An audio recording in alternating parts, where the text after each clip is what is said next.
right, it's 6 in Helsinki, and we can start slowly. I think there will be people coming in, but first a couple of housekeeping rules, and then we'll proceed with the introduction of Rethinking Economics and the topic of today.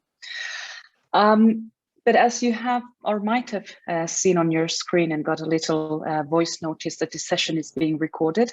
So thank you very much if this is fine for you. We hope it is. In case you do not want your video to be recorded, you can keep your video off.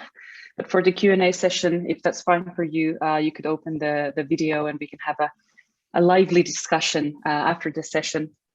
So this is just a little, you can also post the questions on the chat. That's perfectly fine. And we'll try to pick many of them up once we head to the Q&A. But so great to see many of you here. My name is Riina Bhatia and I'm the chair of Rethinking Economics Finland. Before we proceed into introducing the topic of today and the speaker of today, who we are very grateful to have today with us, Rutger Hoekstra, I will give you a couple of words about Rethinking Economics, who we are and what we do, in case you have not heard of us before.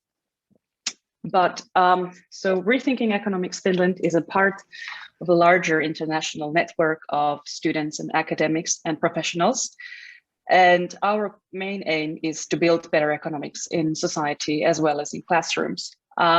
We think that economics in universities is narrow, it's rather uncritical and detached from the real world. We also think that it's dogmatically thought from one perspective, and we would like to broaden that. And we come from a variety of backgrounds. So we're not all majors in economics, but rather social sciences, arts, design, etc. To change how economics is thought and discussed in society, we organize campaigns, events, and engage in projects. And we try to connect people locally and globally to discuss and enact the change we hope to see in the future of economics. And as we're seeing today, I think we're quite a diverse crowd from all over the world. So we're very grateful to have you all here. And we encourage you to take part into the discussion and to challenge our speakers. So hopefully we'll be able to get some new ideas about the topic of today. If you're interested in joining us or hearing from us, we will post our social media links to the chat, as well as to the sign up form if you would like to become our member, which is free of charge. So you will receive our newsletters about upcoming events, etc. We also have a Slack channel where we hope to engage everyone to a informal discussion about economics and sharing useful insights. So you're very welcome to join also us in that community. This is all from my side. I'm very happy to see many of you here, and I will give the floor now to Ruben Vezzoni, who will briefly introduce you to the topic. Thank you very much and welcome.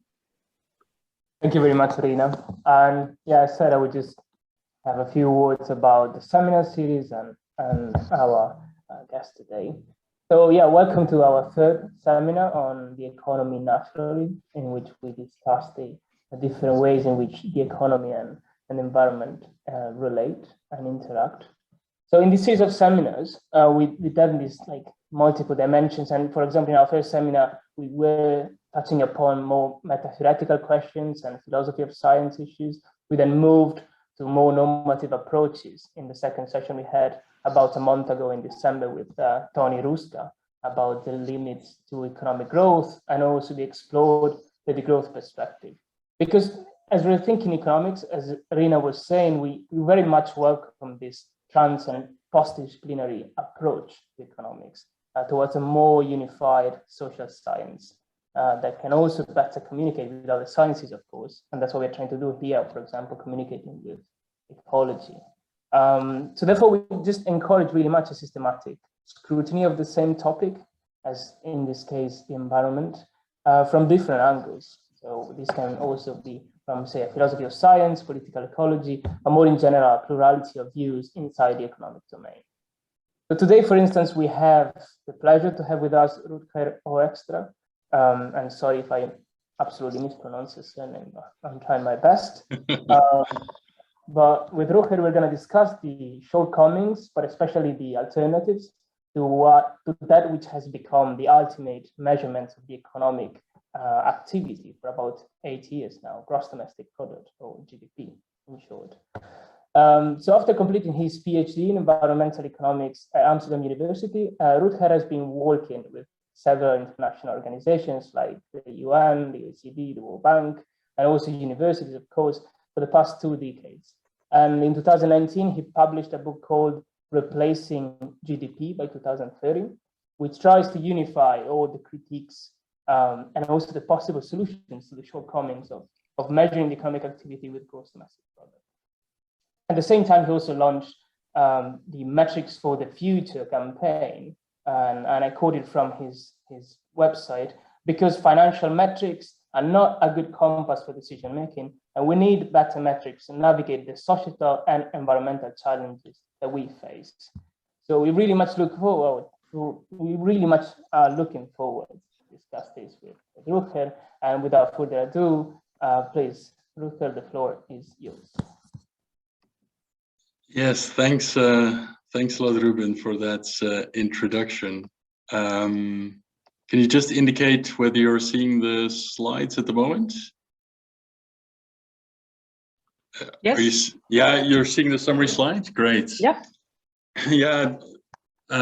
Welcome everybody to today's session. I hope we'll have also a lot of constructive debate, because I know that this is a topic that is really pivotal, I think, in the whole rethinking economics space. We have this really dominant indicator, GDP, and the quest to replace it has been ongoing for decades.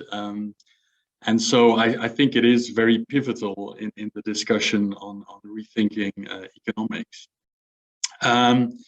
My own personal history is a little bit like rethinking economics. I actually went to university in the 1990s because I wanted to solve environmental problems.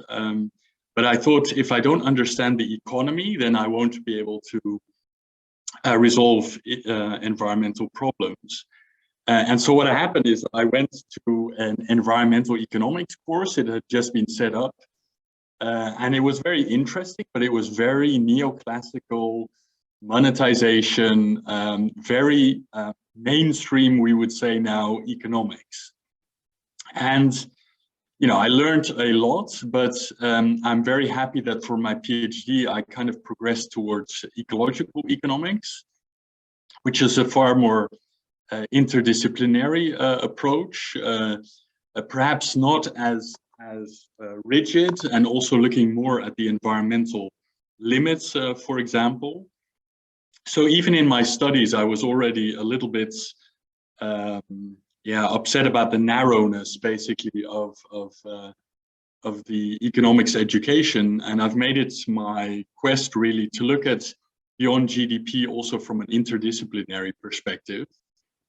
I won't go through my whole CV, but I worked at statistical offices, and I've worked with all the major international institutes on this topic. And basically what I'll be showing you today is partially from my book, but my book was published in 2019, so there are some new elements that I also hope to discuss with you today. Just to gauge a little bit the knowledge in the room, perhaps we could have in the chats people mentioning their favorite beyond GDP metric. So what is your index of choice, or the indicator set of choice? What do you think is a really useful index or indicator to go beyond GDP? I guess you can mention more if you really wish. So could we use the chat function for that? I don't know whether the chat is open, right? Yes, the chat is open. So just to everybody, just HDI, I see here, the Human Development Index, HDI. That's a popular one, the HDI. Genuine Progress Indicator, yes.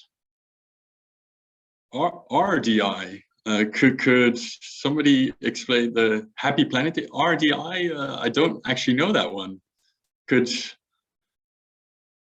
Oh, the Real Development Index. Okay, interesting. Any others? Sustainable Development Index, which I think was from Costanza et al. Or was that Sustainable Wellbeing Index? No, this is from, from the US, I think, the SDI. SDGs, yeah. Very popular, of course.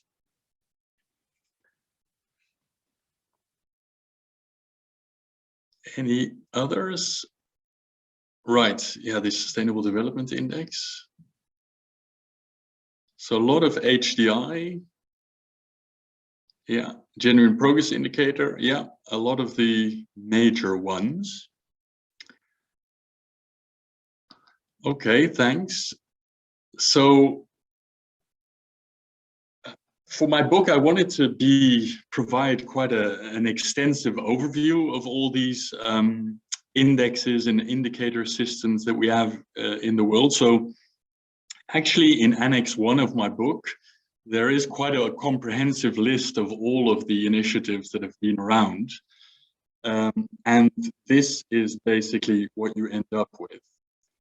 The sheet that I have here is just a selection actually of the indicators that I have found.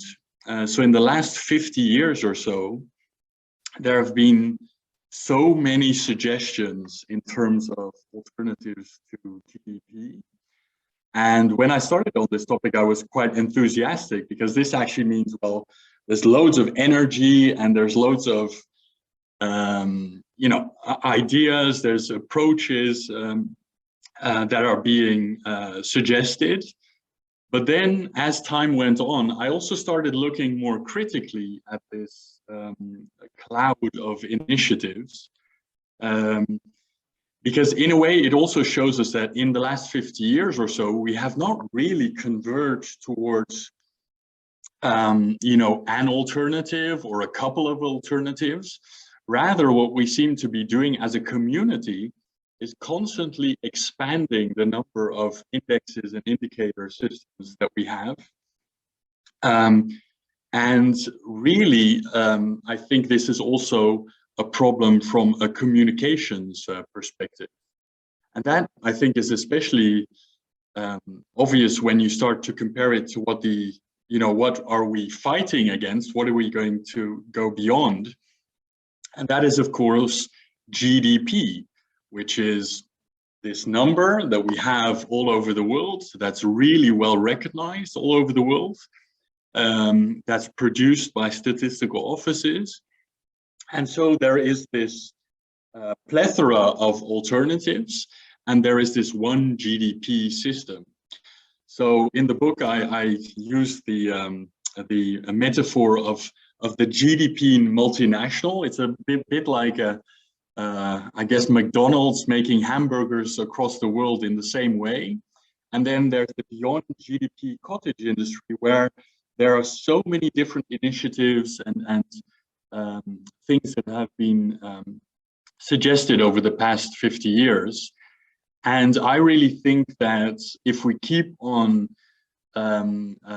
continuing on this strategy, that we keep on inventing new indexes all the time, we will never actually be able to provide a coherent picture to the rest of society. So it's really a challenge to our community, rather than what I sometimes get a bit upset about is that, we're used to, I guess, also in this community, criticizing economists, Homo economicus, neoclassical thinking, all these criticisms that we sometimes rightly have. But actually, we should be pretty admiring, I think, of the enormous organizational capabilities that economists had to create this global multinational. And I think from that perspective, not from the content perspective, we should actually be looking at GDP as a huge success in terms of its organizational and its impact. But from a content perspective, we are critical. And there are three elements that I'd like to pick up in this lecture. I only actually have 20 slides or so. So after that, or perhaps also during, you're free to ask questions. I think there's loads of time for us to discuss. But there are three elements that I want to pick up on where GDP is so enormously powerful. And that is this global coherence, which you can see in the language. So gross domestic product is, of course, language. The methodology of calculating GDP has also been globally implemented. And there's also a coherence in terms of the empirics of this measurement system. And I'll show you all these three things in the next couple of slides. So just for today, I want to go through four basic questions and try and answer them together with you and discuss what you think of these things. So the first is, how did economists exactly become this GDP multinational, this coherence community really throughout the world?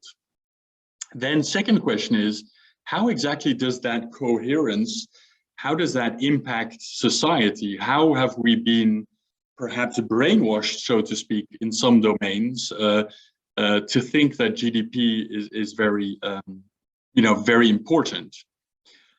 The third question is really the core of today's talk, and that is, how could we create this coherence also in the Beyond-GDP community? How can we look at all these measurement systems, this cloud of initiatives, and can we actually think of an interdisciplinary synthesis where we actually show that these are actually similar measurement systems, but they are just very different in terms of what they're called, for example.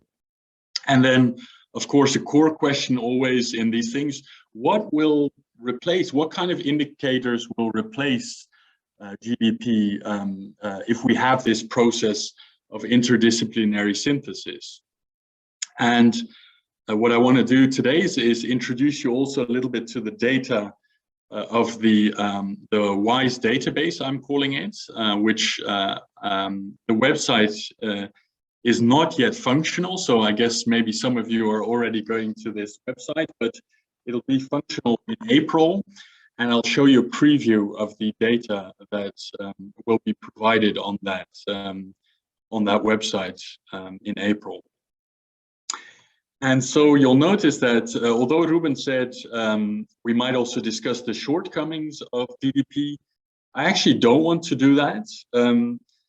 It's something that we keep repeating for 50 years, and I'm hoping that in this audience, basically, you know that GDP is a measure of the economy, but it's not a measure of well-being, it's not a measure of sustainability, and it's not a measure of inequalities or equity in society. And I don't want to spend too much time on that because for some reason we need to keep repeating that over the past 50 years. And I'm a bit hopeful that probably in this audience that is hopefully common knowledge. If it's not, I'm happy to kind of go into more details, but I really want to delve into where are we going rather than what is wrong with GDP. So the first question I wanted to raise was, how did economists become so coherent? And this is a graph from my book. And we're basically on the right side, of course, on the right side of this graph.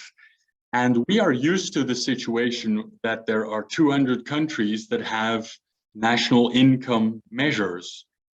But actually, I tracked and looked at the number of countries that had these statistics And if you go back 120 years to 1900, there were only 9 countries that had ever measured GDP in their entire history. So not in 1900, but in the 400 years preceding that, or 300 years, sorry, preceding that, there were only 9 countries that had ever attempted to measure GDP.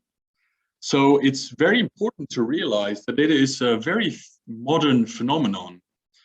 And there's a second part of this story that's crucially important, and that is that in 1953, for the very first time, there was a global system of national accounts adopted by the United Nations.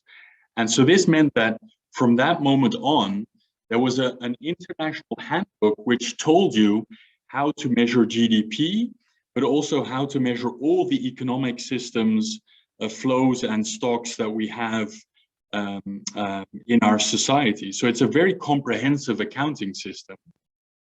And what you might actually say is that before 1953, GDP was also a bit of a cottage industry. Every country had a different GDP measure, and they would actually call it different names, and they would have different methodologies. And empirically speaking, there would be different developments that they showed. So actually, before 1953, I would actually say that GDP was also a cottage industry, and only after the war did it become this global multinational, as I call it now. So that's a very important historical perspective that, what would have happened if the system of national accounts had not been adopted? Well, basically all the countries of the world would have their own macroeconomic indicator for the economy, but they would use different methodologies. We couldn't compare numbers, we would have different terminology. So in a sense, this is a really crucial aspect of that story. And if you look at what happened basically after the war, well, what happened was that in 200 countries, and here I have the flags of the countries that I've lived in the past. So perhaps a quiz would also be which countries are those, but I've lived in these 5 countries. And then, of course, there are over 200 countries in addition to this that also have GDP figures. And they have them in the statistical field. So there are statistical offices producing these figures. There are policy institutes, universities, ministries, economic policy institutes. There's the media, there's society. So there's many layers of society, many institutes, many countries, all basically which are part of this GDP multinational. It's not just the statistical institutes, it's a huge multinational. And to coordinate a multinational, you do need a sort of a coherence, of course. And there again, I want to stress that this system of national accounts, sometimes people think of it as an accounting system or a data structure, but I see it philosophically speaking, actually as a dictionary for macroeconomists. So in this book, it's defined what consumption is, what GDP is, productivity, investments, imports, exports, all these terms are defined in a very clear way, and the methodologies are defined in this handbook. And this is really an important coordinating mechanism for this entire multinational. And so if you look at this from this perspective of coherence, basically we have this coherence in language, in the sense that all these countries, all these institutes, and all these sectors of society are using similar language. There's methodological coherence. And from an empirical sense, there's also a lot of coherence. This, for example, is a graph of world GDP. And there's 2 things you need to notice from this graph. First is that there is a calculation of world GDP. Now, if the situation would have been that all countries would have adopted different macroeconomic statistics, then you couldn't just have added them up into a global GDP. And the second aspect of this coherence is, of course, that you don't see 3 lines or 3 suggestions of what the world economy is looking like. No, there's just this one line showing you how the world economy has proceeded. So in an empirical sense, in a language sense, and in a methodological sense, economists have been hugely successful in creating coherence in the post-war world. And rather than criticizing on the content side, I'm of course very much for, but I think we should actually also at the same time be in awe of the amazing coordination that has been achieved after the war. So what effect does this have on society? You know, there's many coherent organizations and even global ones. What impact does this coherence have on our society? And to really understand that, we also need to understand the relationship between these institutes that are a part of measuring and projecting GDP and the media. So, for example, in the United States, there is a statistical institute that produces quarterly GDP figures. And of course, there are policy institutes such as the OECD, and they do projections of GDP. So they do different things. One is a retrospective statistics, and the other is, projections of future GDP. And if you look then at the New York Times, for example, these are 2 headlines and articles from the New York Times that are from 2 years ago when the pandemic was, just going through the first phase, really, or the first phase was just ending. So the first one was about the third quarter rebound that was going on just before the election in the United States. And the second one was about a projection that the OECD had made. So basically all these, all these things also end up in our media, and then they end up in the popular conversations that we have. And this effect has actually been growing. So I've been doing quite a bit of research on the New York Times, and they have a wonderful archive of the articles in the New York Times. So what if you look, for example, at the early 1930s, when there was the Great Depression, there the word economy only occurred in around 2% of the articles in the New York Times. And that was the worst economic and financial collapse of the whole 20th century. But actually in the newspaper, the word economy, it spiked a little bit, but it's only was in around 2% of the articles. If you fast forward to our present time, then you'll see that actually 1/6 of the articles in the New York Times in this first pandemic year that I have data for use the word economy. So in a way, in our media, words like the economy are increasingly important. And what you actually see is that during a crisis, the narrative spikes up, and then it kind of consolidates at a higher level. So another way to look at it is just to look at the New York Times mentions of certain words per year. And this is done for the last 10 years. So the word economy was mentioned in just over 6,000 articles in that period. So that is more or less 18 articles in every edition. So 18 times it's mentioned per day in an article. Economic growth in around 3 articles or 3 articles per day, given that there are about 365 editions of the New York Times every year.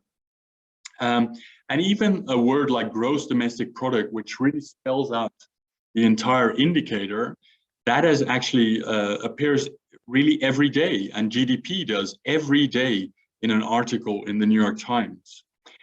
And what I think we need to focus far more attention on in our community is to really look at this. So the Human Development Index is the poster child of the indexes in the Beyond-GDP sphere. The Sustainable Development Goals are hugely popular in the Beyond-GDP setting, but those are mentioned in the last 10 years. They have been mentioned in 6 and 8 articles respectively. And I really believe that we really need to think about this, not just think about the content of these things, but think about the coherence and also the way that that coherence then spells out into society in general. So this, I really believe that we lack real impact on society because we are constantly expanding the number of indexes, and really journalists that I speak to often do not know what to choose or what to write about. And I think it's fairly obvious that when you're looking at this cloud of alternatives, then really we need far more coherence in our community than we have at the moment. So this is basically setting up the arguments a little bit. For the moderators, are there any questions or comments or disagreements on this first part in the chat? I don't see the chats all the time. One question about, did you also look at the word SDGs? And yeah, the person was also amazed. Caroline was amazed that the Sustainable Development Goals was mentioned so few times. Yeah, but that's, I think I also looked for SDGs, but I think it's a public database and you can look for it. I think what sometimes happens is that we're sometimes in a bubble a little bit, and I talk daily about the Sustainable Development Goals, for example, and sometimes we don't really realize how little these kind of conversations are really capturing the the societal discourse, or even the media. I think, for example, if you looked at The Guardian, there's certain newspapers that you could find that perhaps have slightly more discussion of these things. But overall, I think, if you just ask around also to people in your neighbors or your family members, sometimes these things are very niche, so to speak. So I wouldn't expect Sustainable Development Goals to be, or SDGs, the acronym, to be much higher actually than this. Nicholas also asks, did you look for sustainable development alone? I think I did. And you'll see, there are certain terms that are relatively do become more important, but actually it's more related, for example, to climate change. That really, in my New York Times analysis, that you can really see a huge impact and a huge increase in the discussion of climate change. Also a little bit on inequality does increase also a little bit. Sustainable development has been around, of course, for since 1987, so to speak. So there are certain waves of where it's become more important, but it's not really a term, that you would find in a mainstream article in the New York Times, right? So, it might be included in an article, kind of in the feature section, for example. So sustainable development by itself might be slightly higher, but then I also have analysis of what ends up on the front page and also what ends up kind of in the feature articles. And you'll find that economy, for example, or economic growth also quite often ends up on the front page of the newspaper. And then, these kind of indicators or terms will be more restricted to the, the back parts of the newspaper. So it's not just how many articles, but also how prominently they're mentioned. Yeah, thanks. Any other? There's one comment from Rigo. So he says, I agree with you that having all these efforts working in isolation and constantly creating new indicators does not work. It is similar with heterodox working separated when conventional economists have one story and they all stick to it. Yeah. Actually, that is probably a really good question to also come back to in the interdisciplinary synthesis, because what I want to propose to you is actually that there are actually ways of even linking the work of the heterodox economics community and the conventional economics community. So I'll be going into that synthesis in a moment. So maybe I should leave that for then. Yeah, thanks. And New Zealand's well-being budget is also mentioned. That's a really good one in terms of a, I see that at the top. That's a really good one in terms of the impact that it's had on policy in New Zealand. So that's one of the best country examples that there is. So I hope that I've made the case for more collaboration, and actually what I sometimes propose is a moratorium on new indexes. You know, a rule would be, for example, that if you do want to make a new index with a new name, you should first explain what is wrong with the hundreds of others. And hopefully that will be enough of an impediment. And so also in my book, I don't actually propose any new index because I just think it's futile. And actually, there have been so many brilliant people in the last 50 years that have suggested wonderful measurement systems.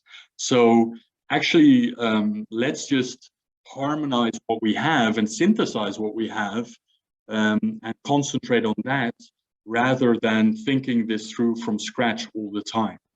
So I hope I've convinced you of that argument. And then the question does become, well, how do we create this synthesis?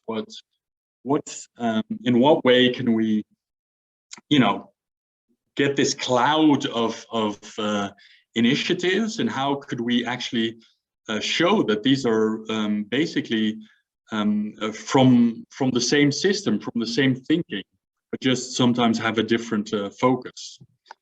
And I want to go through that by, again, going through the terminology, the methodology, and the empirics. So just to show you that actually there are ways of looking at all these systems that come from many different locations and ideas, but actually showing you that there's loads of overlap there and opportunity to synthesize.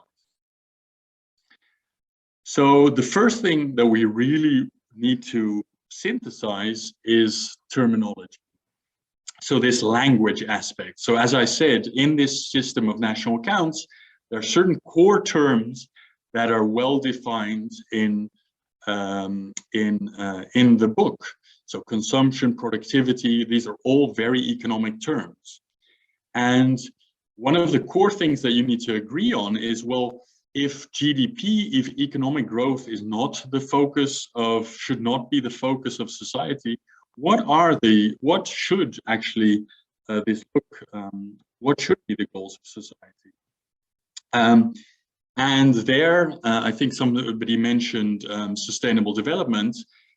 Basically, we already have this definition, which is very much ingrained in all of our teaching and our work, that sustainable development has to do with the needs of the present generation, and it needs to pay attention to future generations. So there's very much this intergenerational perspective. And then there was a report by two Nobel Prize winners, Stiglitz and Sen, and a prominent French economist, Fitoussi, in 2009, which really stressed this point even more. And they really said that you need to look at sustainability and well-being as two different things. So one has to do with the current well-being of people. You know, how happy, how's the quality of your life, of the generation that's living now. And then sustainability is this measure of the future. So it kind of uses the Brundtland report, but it does say that you should look at these two things really in isolation, but then look at them separately, but do look at them simultaneously. And then the third element, which I think everybody would agree on, is very much this inequality aspect, that you have inequality within countries, between countries, you have gender inequalities, income inequalities, background inequalities. And so basically the three dimensions, which if you look at the literature, really predominate, is that one dimension is well-being of the current generation. The second dimension is the sustainability aspect. And then there's this equity dimension where we look at global inequities, inequities between countries and also within countries, and then also within genders, within backgrounds and all other demographic categorizations that we could think of. And if you look at all the literature in the last 50 years, basically they are trying to capture one or of these dimensions, or sometimes they're trying to capture all of them. And that also gives you a kind of a synthesis of or synonyms for a lot of the terminology that's being used at the moment. So when we look at this well-being group, then things like human development, so of the Human Development Index, human well-being, welfare, subjective well-being, these are all basically synonyms for the same phenomenon. So you could actually at some stage even have a different synonym. Then there are sustainability, there are certain terms that are very much related to this sustainability core. There are certain things that we use when we're discussing equity. And there are certain terms which I personally don't find that useful, because they actually tend to consolidate all the different features. So the gender and progress indicator, for example, will have well-being, sustainability, and equity in a single index.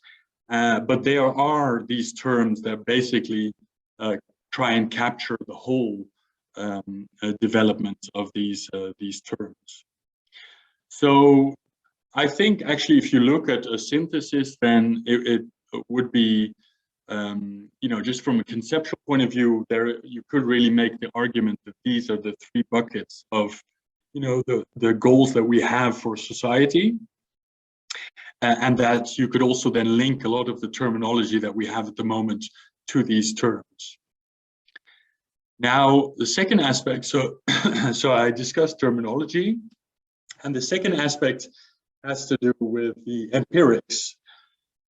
So I showed you this GDP graph where we have this one, clear indicator for GDP for the world.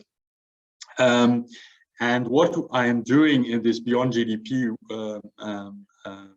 .world database is basically collecting all the data that we have for Beyond-GDP metrics all over the world, which are spread at very different institutes, and basically trying to get those consolidated into a single database.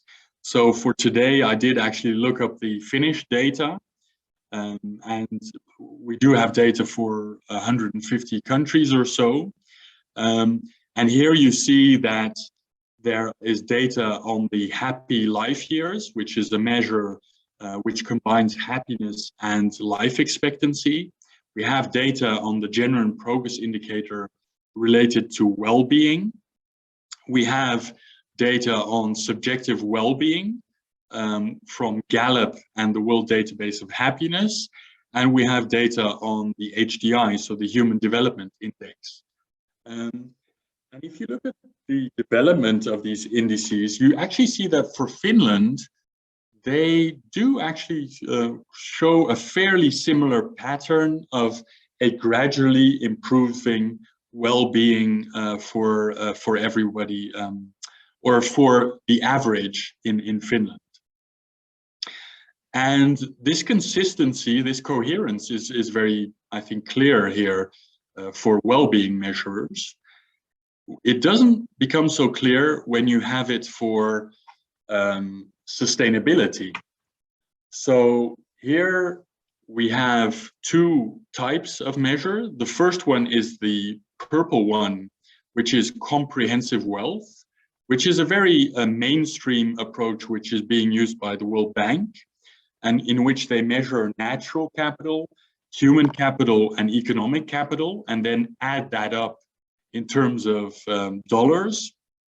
And there you see actually that the comprehensive wealth of Finland is increasing. So from a sustainability perspective, the amount of capital that's available to future generations is actually increasing. But if you look at the planetary boundary data that we have, so for climate, phosphorus, nitrogen, land, ecological footprint, and material flows, a lot of those indicators are actually in the overshoot domain. So some are improving, but as you can see, all are in negative territory. And Finland is basically overshooting a lot of these planetary boundaries if we look at those figures. So while the well-being metrics showed a fairly similar development, it's in the sustainability field that you do see a lot of differences in the assessment depending on the method that is used. And that is something that I'll come back to, because I think it's very crucial, because the question would then be, well, what do we take away from these sustainability indexes? So I will be coming back to that. But I do want to look at the third dimension, which is the methodological coherence that we would like to create. And to do that, I think we need to split accounting into two parts. So in the system of national accounts, they do not do this. But I think if we are to create an interdisciplinary accounting standard, then you need to split accounting into two parts. So firstly, there are the physical accounts. So in the economy, for example, you could count the number of machines or computers. You could look at the amount of computers that you add to the stock and the amount of computers that you subtract from the stock. And then you would have a new number of computers or machines in the economy. In society, you have a population stock. People are born, people die, and there's net migration. And from that calculation, from that accounting identity, comes a new population figure for T+1. And the same goes for the environment. If we look at the carbon in the air, so the carbon content of our atmosphere, then we can add the emissions that we have from fossil fuels, for example. We can look at how much uptake there is from sea and vegetation to actually reduce the amount of carbon in the air. And that leaves you with a new estimate of the carbon in the atmosphere. So actually, these are all physical accounting identities. Where the real fighting starts is not necessarily here. Where the fighting starts is when we start to evaluate whether these are good or bad developments. So whether we, increasing carbon or population or machines, whether that's a good or a bad thing, that is where the controversy starts. But actually the physical accounting is less controversial, because counting machines is something that, the people that are knowledgeable about business accounts will do. Demographers will fight about population sizes and stuff like that. Climate scientists will argue about carbon, carbon cycles, so to speak. But basically, the controversy will be restricted to single disciplines, basically. Where the real controversy starts, and where we, for example, have these discussions about old economic models, is because we have these differences in evaluation methodologies. So let me illustrate that by looking at two different sustainability indicators that I just mentioned. So the first, if we look on the right, we had comprehensive wealth and we had these overshoot of planetary boundaries. And both are basically sustainability, or are dubbed to be sustainability indicators. One, I would say, is very mainstream. So comprehensive wealth, I think, is very mainstream, neoclassical, capital approach, estimation in monetary terms. And I think planetary boundaries is very much ecological economics. And what's interesting to me is actually, if you go one step back and you look at what data they need to actually create these indicators, then you'll see that comprehensive wealth needs information about natural resources, land, fisheries, forests, and there's many others. And actually, these planetary boundaries data also needs similar data sometimes to what the comprehensive wealth people need. So actually, they are both using land area, for example. So even though they might disagree and have violent discussions about the underlying theory underlying the comprehensive wealth metrics or the planetary boundary metrics, actually, if you go back one step in the estimation process, in the physical accounts, they do actually have quite a bit of overlap in terms of the data that they need to get towards this final outcome.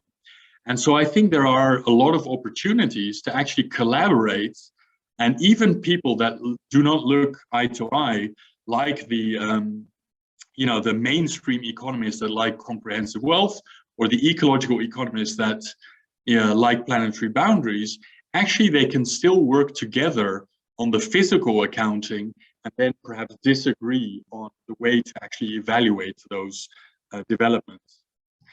And so I often get the question then, why do I choose between one of these approaches? So do I favor comprehensive wealth or planetary boundaries? And I think that's actually the wrong question, the wrong way to look at this, these evaluation methods. And the metaphor that I also use in the book is that if you have a doctor and they come to your bed, you're very ill, she will have various instruments to actually assess or diagnose the disease that you have. So they'll have a stethoscope, they'll have blood testing, they'll have an echo.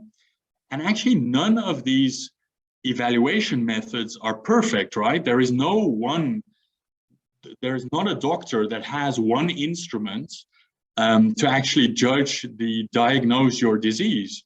But what they do have is a set of evaluation methods, each of which are imperfect, but at the same time, together they actually provide a really, really good diagnosis, or they can get very close to a good 100% diagnosis of the disease that you have. And so also in this setting, you would never tell your doctor, please just select your best instruments and come to my house with a thermometer only, for example, because I only want you to diagnose me with the best instruments you have. No, you actually want the doctor to look at all the different evaluation methods that there are and then come to a diagnosis. I sometimes call this the tricorder problem, because actually in science fiction series that probably everybody knows, Star Trek in the 1960s, they did actually have a medical instrument that could diagnose perfectly. So it is conceivable in science fiction that it would be an instrument that does a perfect diagnosis, but for now, we actually have imperfect evaluations of health. And that is also how we need to think about, I think, Beyond-GDP, to actually embrace the interdisciplinary insights that we get from all these different studies, rather than forcing ourselves to choose one of them. So to be very specific on what I think, you know, might be a future in this, you know, what really will replace GDP, I think it will depend on the diagnosis, you know, how many indicators and from how many different insights or scientific evaluation methods do you need really to assess the future. But you could imagine that you would have around 9 indexes. So the Human Development Index, subjective well-being, and the Gender and Progress Indicator related to well-being. Then comprehensive wealth, planetary boundaries, and ecological overshoots for sustainability. And then you would have the equity dimension, distribution of the well-being indexes. I think that would, for a start, give a fairly good overview of the direction that a country is taking, but also the direction and a diagnosis of the globe, so to speak. But of course, you also need loads of indicators that underlie all these developments. So it's not as if these indicators or these indexes are sufficient in terms of the information that you have. So actually below these indexes, we need far more information about all the driving forces behind all these developments. And so you actually see that there are a lot of mainstream approaches here. So the Gender and Progress Index is, although it was created by an ecological economist, it is very much based on kind of mainstream externality, a view of sustainability.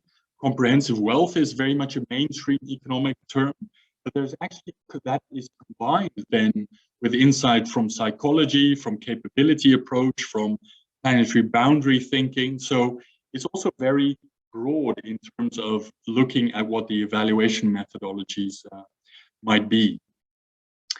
So last 2 slides. So this data that I've showed you here hopefully will be available at Beyond-GDP.world in April. At the moment, we have a We All Citizens Science group that Satu, for example, is also a member of. And we discuss these data, we look at the availability and try and find new sources. And it was also developed together with the United Nations University. And what we want to do is create these indicator sets for 180 countries, hopefully starting from 1990, and then look at not just indexes, but also these indicators. And hopefully that will have the role of becoming a kind of a hub for people for their Beyond GDP data, because at the moment this data is all available. So it's not rocket science, but it's available at many different locations around the world. So you need to know where at the World Bank to find it, the OECD, the UN has databases. And this, what we're going to do here is basically collect all these data from these disparate sources and put it into one database. And then for my academic work, we'll also be, we also have a project that we call the WiSE project, so Wellbeing, Sustainability and Equity. And there we are looking very specifically at this Beyond GDP agenda, also the Beyond SNA agenda, so going beyond the system of national accounts towards these WiSE accounts, and also looking towards modeling, because ultimately GDP is not just a statistic, but also needs to be give rise to projections and policy applications.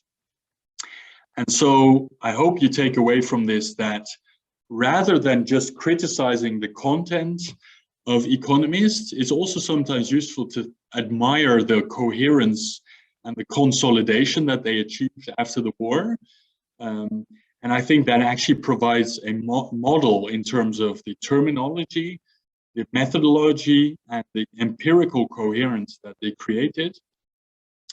If we want to create this coherence in an interdisciplinary setting, then I think the most useful way of synthesizing the literature is to think of these 3 dimensions, so well-being, sustainability, and equity, and all the synonyms that we have for that. The second aspect is this methodological part, where I think it's crucial to actually think of accounting as physical accounting and evaluation accounting, and to regard those as two separate steps. And in terms of empirics, I think actually we should never strive towards one line that measures beyond GDP. And we should actually embrace the fact that we have these insights from multiple disciplines, scientific disciplines, similar to the doctor metaphor that I used. And you're very welcome to check into this website. At the moment, I think there's nothing there, or at least not even a warning sign, but this is where we'll publish this WiSE database in April. And I will be, of course, communicating this through Twitter and LinkedIn, but also through WeAll, because this is a collaboration, as I said, with WeAll citizens. I think we're a group of around 15 or 16. So also through WeAll, I think we will be spreading the words about this database. And so if in your studies or in your thesis, this is of use to you, I would very much invite you to actually start using the data so that we can, spread beyond GDP data rather than thinking of new beyond GDP data. Thanks a lot. That's all I really wanted to say. I do see that in the chat there are already 12 questions, which I didn't see yet. So perhaps the moderator, or Ruben or Rina, perhaps you could moderate a little bit the chats. Hope you can hear me well. I'm having some problems with the sound so far. But seems that it's working now. It's okay, yes. Oh, yeah, thank you very much, Rutger. That was really inspiring, as you said, there is already plenty of questions in the chat. And just about the questions, so we said that feel free to type them down in the chat and then we will read them out loud. But actually, we would invite you, preferably, to just raise your hand with the option here in Zoom, and we will just ask you to say it out loud yourself. We think that it's a way of interacting. But if you don't feel comfortable with this option because you don't want to be recorded or whatever other reason, because you got a cough or whatever, it's also possible to just write down the question in the chat and Monica will read them out loud. But yes, let's just open the debate now. And maybe I can start with the first question while our participants, they think of what they want to ask. The first question that I would like to ask you, Rutger, is about your three-dimensional approach towards this problem. Like you just say that the unified paradigm behind GDP that explains the perseverance of the usage of GDP through all these years, despite the fact that we all know too well why it doesn't really work for explaining well-being. Well, you explain it in terms of these 3 points, like the terminology, the methodology, and the empirics. And I was thinking, could we also consider a fourth element, which is the power of ideas, or sort of just to summarize this concept that it's on a whole different ontology, these 3/4 elements are working upon, because it's just a completely different reality and view of what humankind should strive for that we are discussing here. Like if we think that, for example, taking just a practical case, the Brundtland report and the definition of sustainable development, it just phrases it in a way that all is revolving around the concept of needs. But what is a human need exactly is just all open to discussion, because like what is a need for me may not well be the need for, I don't know, a Wall Street investor. So if we think that the need of human beings is just industrial development, and that was the actual background of the Brundtland report, then of course GDP makes a lot of sense. So the whole idea of GDP is supported by like this conceptual view of what humanity is about.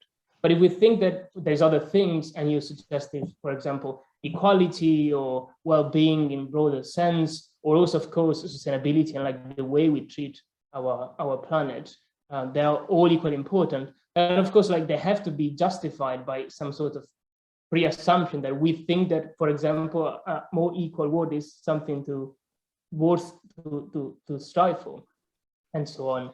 So yeah, can we add a fourth point on about like ideas and the power of ideas?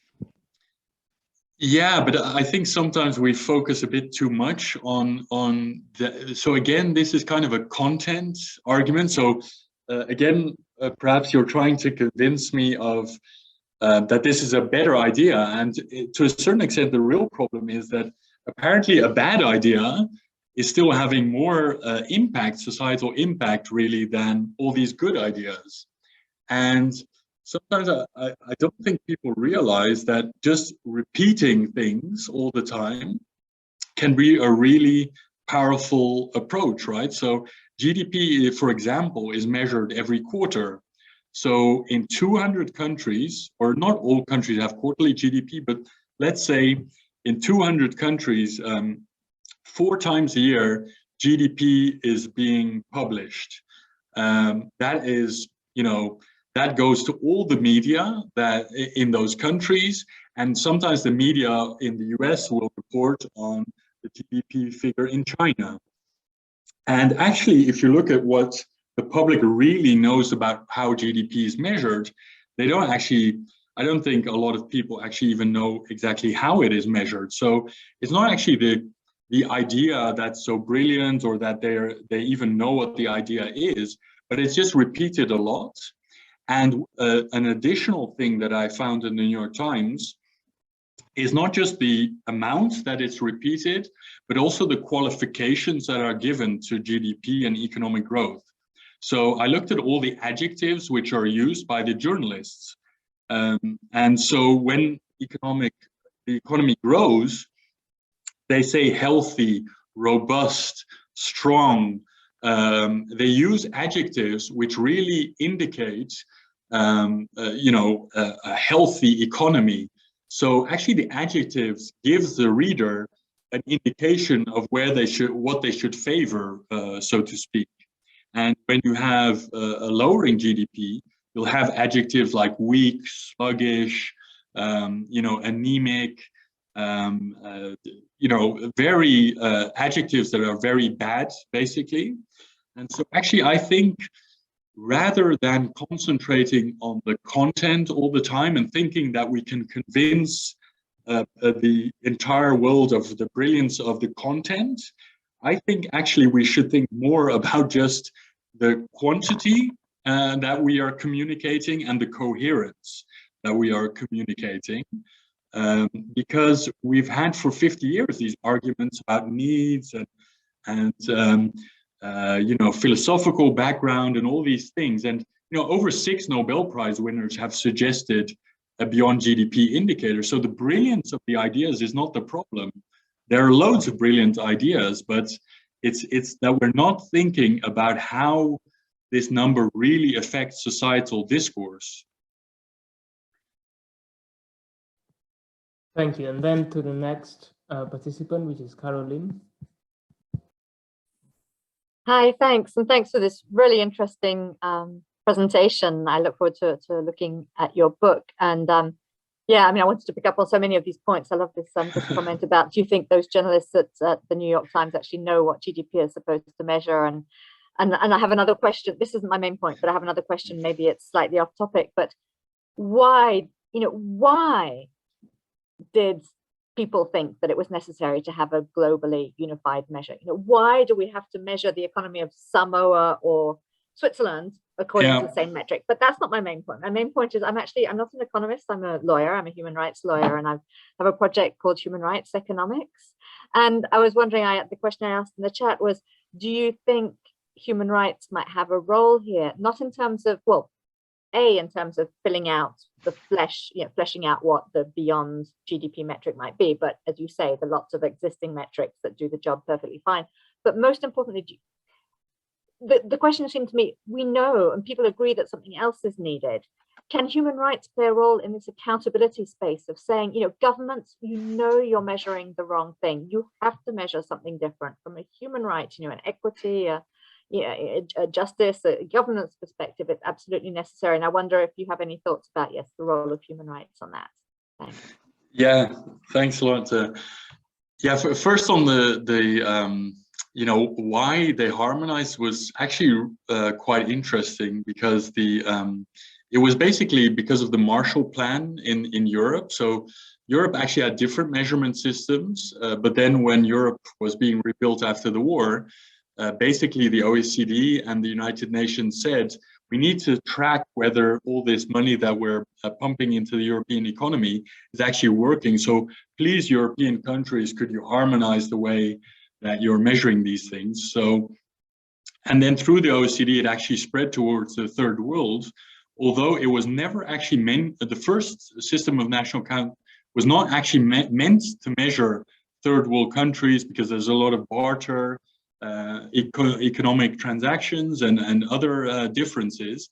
So actually, without much thought, it was suddenly shifted towards other countries as well, although it was very much a Western invention, so to speak.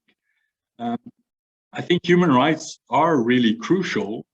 I think there are studies that look at, for example, at well-being and the relationship between human rights, and it is very much a foundational characteristic of, you know, the freedom that people experience and the experienced well-being that they have. In that sense, there is also already a scientific link, and even towards the functioning of society. I think the World Bank also did some work on their comprehensive wealth, and things like the rule of law, for example, was very, very important to look at the success in terms of their comprehensive wealth index. So I do think, just also from a content perspective, human rights are crucial in this domain. But I think your question was also whether human rights discussion, or whether that group could actually also advocate for this. I think that would be useful, but I think it would also then be useful if there is an answer to what then do you propose. So if you have an audience that's receptive to that, then they will confront you with the fact that they say, well, yeah, which of these hundreds of indexes do you then want to adopt? And that's where I hope my book and this discussion also leads, that we actually start looking at this as you know, one big Beyond-GDP process, which has many overlaps and a couple of differences that we can actually identify from a scientific perspective, so to speak. And then we have more opportunity really to harmonize our thinking and our message.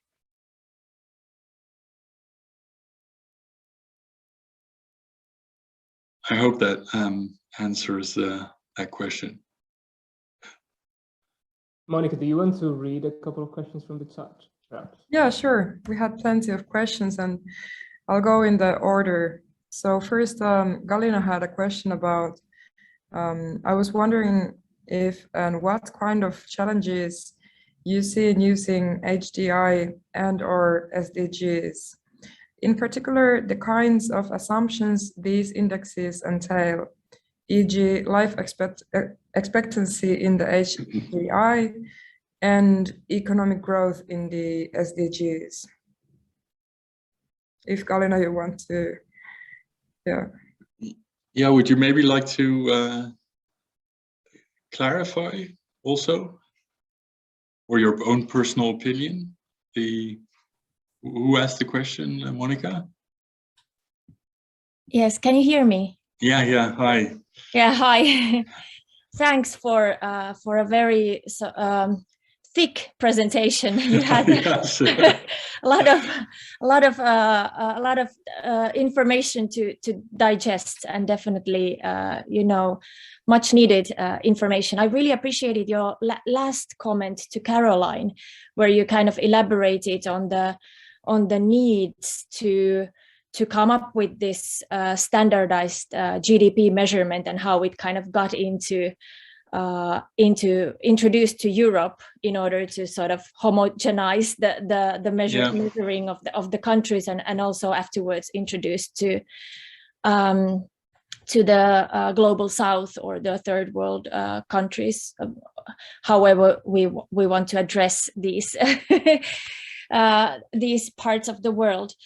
So my own background is in critical organization studies and diverse economies. I'm really interested in sort of alternative ways of organizing the society beyond the monetary growth economy. So kind of all of these economies based on gift and exchange, different modes of exchange and trades and such, also local currencies and other types of arrangements. And from this kind of background, I'm going to pass that question that was in the chat, but evolve it or develop it to kind of address a bigger issue that I'm myself really concerned, which is that I think that we are that there are two major sort of points of concerns. One of them is that we are very Western oriented in coming up with these alternatives. And I believe that there's a huge challenge in this kind of reproducing the colonial assumptions that underlie many of these indices and measuring in particular that kind of a mindset of kind of and universal, coming up with some kind of universal vocabulary. And this is not to say that I really kind of appreciate your analysis of why this has been so powerful. And I think that is very valuable. But at the same time, I'm kind of worried that by kind of playing the game, we don't actually address the root causes that our humanity, I think, is facing, but rather reproduce them by sort of trying to use the same tools that are given or that we don't question in the sense. And so from this long kind of talk, I just wanted to open up a discussion and maybe, you know, to somehow to challenge the whole idea of coming up with these measuring indices for the countries, and whether and how we can cherish diversity, and instead of sort of trying to unfold the underlying assumptions and not impose them. So this is kind of my question. Yeah, this is something that I've thought about a lot, because the harmonization does mean then that you are converging to some kind of model or some kind of terminology, for example. And so that's true. And I guess you could have two extremes, right? That you say that basically these are universal terms, or you could say that you know, every person is even different, right? In how you value your own well-being, for example, or fairness towards others, for example, could sometimes be different per person, how you assess that. And so there's always a scaling issue when you have these kind of things, and there's always there's always the issue also of to what extent are you promoting an economic growth model? As you said in the SDGs, for example, there is this economic growth aspect, and even in the HDI, there's also this economic growth aspect, and I personally think that although they have loads of data for the entire world and they have, you know, they have value in that sense, I don't think we should stop also developing better. So, you know, the suggestions that I have were not end game suggestions, but kind of suggestions that we could converge on in the beginning. But at the same time, I do think we need to deep dive into more sophisticated measurement systems. One is, for example, that I really like is from Kahneman, who looks at time use of people. And I think that also helps to give perspective to people, because I think what people really want to know is not just measuring well-being, sustainability, equity things at the moment, but they also want to envisage what is that world going to look like when I'm in 2040, or my children or grandchildren will be living these lives, you know, in 10, 20, 30 years time. What would that society look like? And I think things like time use, for example, are very important aspects of our lives. You know, splitting work time and leisure time and social relationships are very much defined by that. But then when you do measure that, I think, for example, time use and social relations are sometimes very culturally dependent on how you assess those, how important they are to you. So there are also more sophisticated measurement things, approaches that I think would be globally applicable or more, even better globally. But unfortunately, at the moment, probably some of the best approaches don't have really global coverage or haven't been applied or are just too expensive. And so my hope is also a little bit that once you have kind of a process of these, you know, so an interdisciplinary process like this, then we also have more of a stream towards, well, what could we do quickly and what really needs to be developed more. And there I would agree that, you know, having a culturally sensitive perspective, I think, is also really important in progressing forward, so to speak. I don't know whether that answers your question. I don't think it can be answered really now with us here, but it's but thank you for your thoughts. Yeah. It maybe also for the future sort of conversations, that how can we engage more people from different epistemic backgrounds and sort of understandings and ways of being in the world. Yeah. Yeah, there are quite a few deliberative processes also around the world, right? So Wales had a deliberative process, France, I think New Zealand also had. So there are ways of also crowdsourcing even beyond GDP. The problem I sometimes do have with those things is that they are quite often also there's a self-selection bias, right? So, for example, in Wales, people were invited to contribute to the well-being agenda, for example, and then the people that turn up, so to speak, also have, you know, well-being, sustainability very much in mind. So there is this issue of, you know, if you do have, how do you create a global dialogue which is truly representative of the average person on the planet, so to speak? And sometimes I think actually that deliberative processes, because of this self-selection, they sometimes don't realize that it is, you know, you are getting sometimes the opinion of a certain bubble of people. And there's a danger in that as well, of course.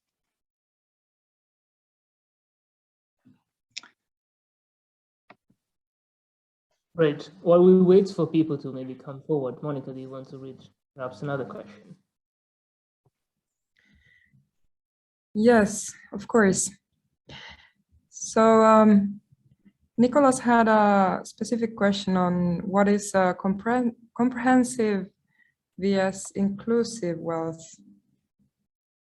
Right. Actually, that's probably the poster child of why we need more harmonization. The only difference is the organization that makes it. So comprehensive wealth is created by the World Bank, and inclusive wealth is created by the United Nations Environment Programme.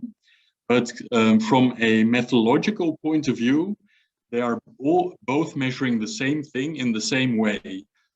So they're measuring human capital, natural capital, and produced capital. And quite often they're even using the same source data to do these things. They have slightly different methodologies, but conceptually there is absolutely no difference between inclusive wealth and comprehensive wealth. But that shows you what the problem is. The only reason that they have these two things is that the United Nations Environmental Programme wants to promote its own brand of Beyond-GDP, and the World Bank has its own brand of Beyond-GDP, but to the general audience, or even to this audience apparently, then it's confusing. You know, you have these two terms for exactly the same methodology, and I think that's a prime example of why sometimes we are confusing matters that don't need to be confused at all.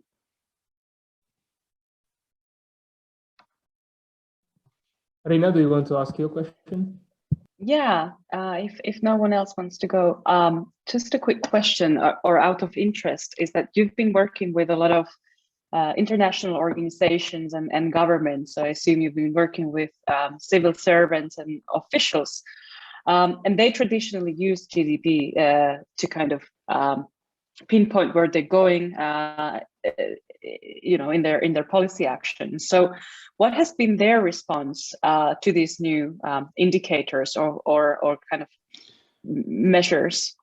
Have they been welcoming it, or how have they found, and what have been the difficulties in adopting this in governance, for example?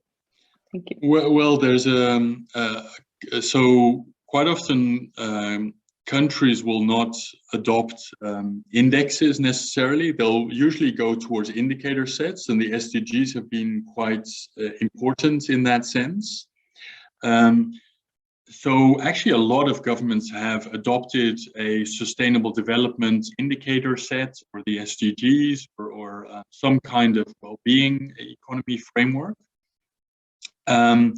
What I think is a little bit of the problem is that although these governments do adopt measurements, so they see how these things are developing in their country, they're very poorly linked to actually policy decisions. Because you don't just want to know what happened in the past or how your society is doing. You actually want to implement policies that change these indicators and these indexes. And that's why New Zealand is really exciting. So they really said, well, if we want to have a well-being economy, we need to change the budgeting system because that's where the money is divided for all of New Zealand. So if we want to have a well-being impact, that's where we should have a real policy tool, so to speak. And so the real next step for governments is really not just to measure, but rather to also have models and policy instruments and policy processes where then this data and these models are used. Because, you know, measuring the past is interesting, but it's more about policies going forward that you really want to influence. And to be quite frank, there is a lot of room for improvement.